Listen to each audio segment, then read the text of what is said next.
Numbers, the 13th chapter. Numbers, chapter 13. I'm going to read verses 1 through 4, then I'm going to jump down to 17.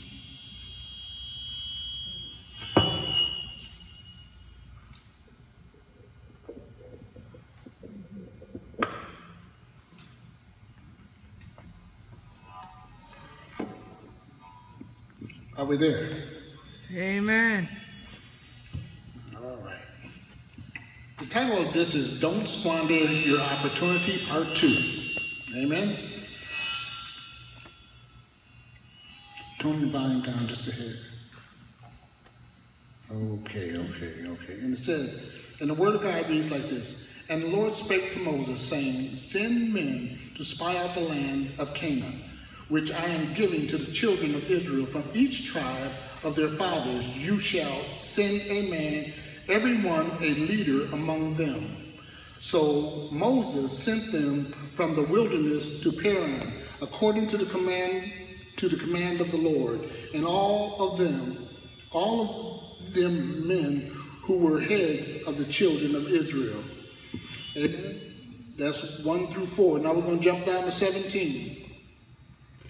It says, Then Moses sent them to spy out the land of Canaan, and said to them, Go up this way into the south, and go up into the mountains, and see what the land is like, whether the people who dwell in it among are strong or weak, few or many, whether the land they dwell in is good or bad, whether the city they inhabit are like camps or strongholds, whether the land is rich or poor, whether there is forest there or not.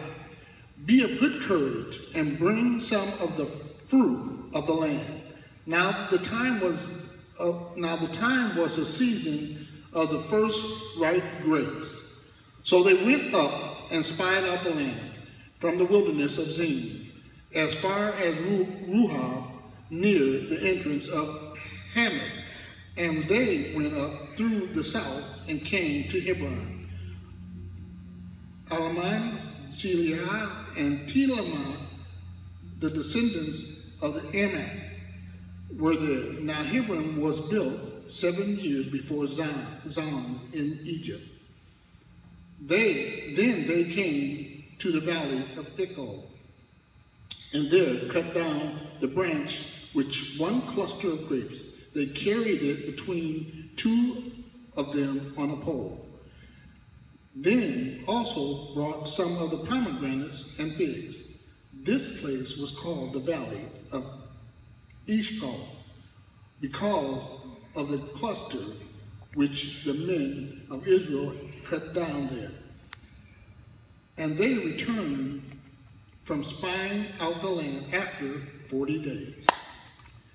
Now they departed and came back to Moses and Aaron and all the congregation of the children of Israel in the wilderness of Paran, at all the congregation, and showed them the fruit of the land. Then they told him and said, We went to the land where you sent us, and truly flows with milk and honey. And this is the fruit. Nevertheless, the people who dwell in this land are strong, the cities are fortified and very large. Moreover, we saw the descendants of Anak there. The Ammonites dwell in the land of the south, and the Hittites and the Jebusites and the Amorites dwell in all the mountains, and the Canaanites dwell by the sea, along the banks of the Jordan. Then Caleb quieted the people before Moses and said, Let us go up at once and take possession, for we are well able to overcome it. But the men who had gone up with him said, We are not able to go up against the people, for they are stronger than we. And they gave the children of Israel a bad report of the land which they had spied out, saying, The land, though which we have gone as spies, is a land that devours its inhabitants, and all the people whom we saw in it were men of great stature.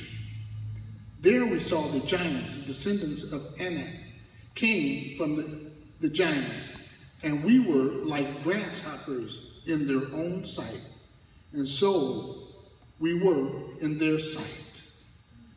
So the congregation, going into 14, so the congregation lifted up their voices and cried, and the people wept all that night, and all the children of Israel complained against Moses and Aaron. And the whole congregation said to them, if only we had died in the land of Egypt, or if only we had died in the wilderness. Why has the Lord brought us to this land to fall by the sword, that our wives and our children should become victims? Would it not be better for us to return to Egypt? So they said to one another, let us select a leader and return to Egypt. Then Moses and Aaron fell on their faces before all the assembly of the congregation and the children of Israel. But Joshua, the son of Nun, and Caleb, the son of Jephunneh, who were among those who had spied out the land, tore their clothes, and they spoke to all the congregation and of the children of Israel, saying, the land we passed through to spy out is an exceedingly good land. If the Lord delights in us, then he will bring us into this land and give it to us, a land which flows with milk and honey. Only do not rebel against the Lord, nor fear the people of the land, for they are our bread. Their protection has departed from them, and the Lord is with us. Do not fear them.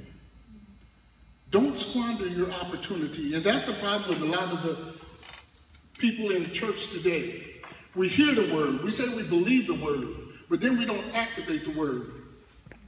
And so we run in fear, and everything else seems to become our giant, becomes our obstacle, becomes what we're afraid of, that we can't do. But if the word of God says, greater is he that's in us than he that's in the world, then why are we standing still and worrying about some situation when God says all things have been given unto us? He's made us the head, not the tail. He's made us the victor, not the victim. But some of us walk around like we're victims in everything. I can't do this. I can't do that. I can't get to do this. I'm not qualified to do that. You're qualified to do anything that God puts before you to do. It's just up to you to walk into your possession of what God has for you. If you don't walk into it, it's because you decide to deny God, deny the word of God, and deny yourself the opportunity to have the milk and honey that's supposed to flow through you, by you, because of who you walk in the authority of. That's the problem with the church today. We're too busy being self-controlled. Amen. Instead of spirit-led. Joshua and Caleb stands up and says, wait a minute, we can do this. What are you fearing for? God's brought us this far, why is he going to stop now? If God has saved you, why is he going to depart from you right now? He's not going to depart from you. You better think about you departing from him than him departing from you. He's been there all the time. But if you don't seek first the presence of the Lord, how will you ever understand who he is? When you build a relationship, you go through some trials to make it work. But that's because you want to make it work. You don't want to give up on it. Right. That's why marriage is so important to work on. So what if you flop? Get back up. Make it work. Make it work. Learn to say, I'm sorry. Learn to say, I'm wrong. Learn to say, I blew it. I missed it. God is there to help you get to the opportunity that he wants you to have.